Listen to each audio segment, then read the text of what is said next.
اگر اجماع و تواتر واقعی میں ہر بڑے واقعے کو محفوظ رکھنے کا ذریعہ ہوتے ہیں تو اہرام مصر جیسی تاریخی تعمیرات کی تفصیل ہم تک اس ذریعے سے کیوں نہیں پہنچی؟ مصر کی باقاعدہ لکھی ہوئی تاریخ موجود ہے، کوئی قومی تباہی بھی نہیں آئی، پھر بھی اہرام کی تعمیر کے محرکات پر آج تک تحقیقات ہو رہی ہیں۔ کیا یہ اجماع و تواتر کے ناقص ہونے کا ثبوت نہیں ہے؟ یہ سوال اگر کسی کے ذہن میں پیدا ہوا ہے تو اس کا مطلب یہ ہے کہ اس کو کبھی توفیق ہی نہیں ہوئی کہ وہ یہ جانے کہ کیا کہا جا رہا ہے۔ اجماع اور تواتر کن چیزوں سے متعلق ہوگا جن سے میرا کوئی کنسرن ہے؟ یعنی دین سے کیوں متعلق ہوتا ہے؟ اس لیے کہ دین پر مجھے عمل کرنا ہے، اس لیے کہ دین کو مجھے اختیار کرنا ہے۔ اگر مثال کے طور پر رسالت مآب صلی اللہ علیہ وسلم نے ایک بڑی غیر معمولی کتاب لکھی ہوتی ایک مصنف کی حیثیت سے، آخر یونان کی تاریخ میں ہم جانتے ہیں کہ ہومر جیسے اور سیفو جیسے شعراء پیدا ہوئے ہیں، تو انہوں نے بھی کتابیں لکھی۔ اور بہت دور کا زمانہ تو نہیں ہے، چند سو سال ہی کا فرق ہے۔ ان کو اجماع اور تواتر کیوں حاصل نہیں ہو سکا؟ اس لیے کہ دیوان غالب سے میری کیا دلچسپی ہے یا آپ کی کیا ہے؟ چند شعراء کی ہوگی، چند ادب کا ذوق رکھنے والوں کی ہوگی۔ سیفوں کی شاعری کو ہو سکتا ہے کہ جو اس کے خاص احوال تھے انہی سے دلچسپی رکھنے والے لوگ پڑھتے ہوں۔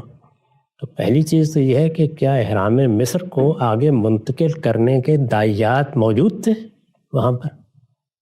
ایسا ہی ہے، یعنی باقاعدہ ایک قوم کا خیال تھا کہ یہ ہم نے اہرام مصر بنا دیے ہیں، یا مثلا شاہ جہان نے تاج محل بنا دیا ہے، تو اب ہمیں ایک ایک شخص کو بتانا ہے کہ بھائی تاج محل ہم نے بنایا ہے، اہرام مصر ہم نے بنایا ہے۔ ایسے واقعات دسیوں کی تعداد میں روز پیش آتے رہتے ہیں۔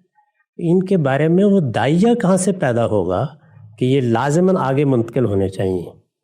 کیا قرآن مجید کی حیثیت بھی یہی ہے؟ میں نے عرض کیا کہ اگر کوئی کتاب لکھی ہوتی، عرب کے شاعروں نے اس کی بڑی داد دی ہوتی، سبع معلقات، اسی طرح عربی شاعری، وہ بھی اسی دور میں وجود میں آئی ہے۔ اس کے ساتھ دلچسپی شاعری سے دلچسپی رکھنے والے لوگوں کو ہوگی، ادب سے دلچسپی رکھنے والے لوگوں کو ہوگی۔ کوئی 2 4 5 10 لوگ اس کو ہو سکتا ہے یاد کر لیں، ممکن ہے لکھ لیں۔ میں خود آپ کو بتاتا ہوں کہ ہمارے ہاں جب ہم کالج میں پڑھتے تھے تو ہمارے اساتذہ بہت بڑے غیر معمولی شاعر تھے۔ خاص طور پر میرے استاد تھے عسکر سلیم میر۔ مجھے ان کی بہت سی غزلیں، بہت سی نظمیں یاد ہیں، بہت اچھے شاعر تھے۔ ایک زمانے میں پاکستان ٹائمز میں زینو کے نام سے کالم لکھا کرتے، سبتر میر ان کے بھائی تھے۔ درویش طبیعت آدمی، فیض کے، سبت حسن کے پرانے ساتھیوں میں سے تھے، اور اس زمانے میں چونکہ کمیونزم، سوشلزم اس کا بڑا غلغلہ تھا تو وہ بھی اس تحریک سے وابستہ تھے، یا ترقی پسند تحریک کہیے دوسرے لفظوں میں۔ اب ان کی شاعری، اچھی شاعری ہونے کے باوجود گورنمنٹ کالج کے بہت سے طلباء کے علم میں آئی۔ اس کو منتقل کرنے کا داعیہ کیا ہے؟ زیادہ سے زیادہ کسی آدمی کو ادب سے دلچسپی ہوگی، وہ آگے پہنچا دے گا۔ تو قرآن مجید کو تواتر کیوں حاصل ہو گیا؟ اس لیے کہ قرآن مجید ان لوگوں کے لیے ایمان کی کتاب بنا دی گئی۔ قرآن مجید کو بڑے پیمانے پر ان لوگوں تک پہنچایا گیا۔ رسول اللہ کو مامور کیا گیا کہ اس قرآن کو آپ پڑھ کے سنائیں، اور رسول اللہ نے اپنے ساتھیوں کو مامور کیا کہ لکھنے والے لکھیں، یاد کرنے والے یاد کریں۔ تو اگر اہرام مصر کے بارے میں بھی مصر کے لوگوں نے یہی اہتمام کیا تھا تو پھر ابتدا ہو جاتی۔ میرے خیال میں ایسی چیزوں کے بارے میں غور و فکر کیے بغیر یہ سوالات پیدا ہو جاتے ہیں۔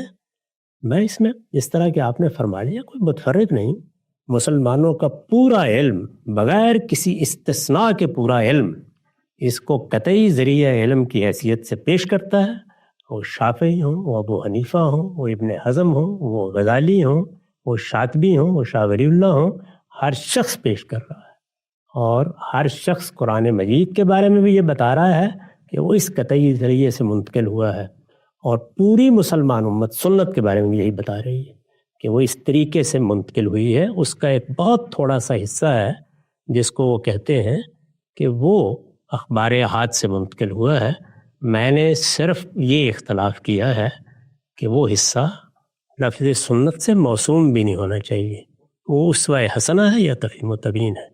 تو کسی چیز کو اجماع اور تواتر اس وقت حاصل ہوتا ہے جب وہ مسئلہ بن جائے لوگوں کے لیے۔ یعنی کتنے وکلاء ہوں گے، پیدا ہوئے ہوں گے، بہت اچھے طریقے سے مقدمات بھی لڑے ہوں گے انہوں نے.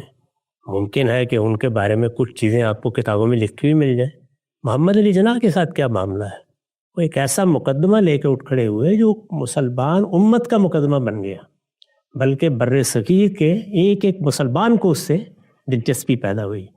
تو کوئی عوامل ہوتے ہیں، کوئی داعیات ہوتے ہیں، وہ پہلے مرحلے میں وجود میں آنے چاہیے، پھر اجماع اور تواتر کی ابتدا ہوتی ہے. یہاں تو یہ ہے کہ نماز ہے تو باقاعدہ اگلی نسلوں کو سکھائی جا رہی ہے، قرآن ہے تو جگہ جگہ مکاتب پیدا کر کے پڑھایا جا رہا ہے، اس کے لہجے سکھائے جا رہے ہیں، اس کو یاد کیا جا رہا ہے، اس کے ساتھ تراویح کی مساجد آباد ہو رہی ہیں. یہ سارا اہتمام جو آپ کو اس وقت مسلمان امت میں قرآن کے بارے میں نظر آتا ہے، کہ آپ کے خیال میں یہ حماسہ کی شاعری کے بارے میں بھی نظر آتا ہے؟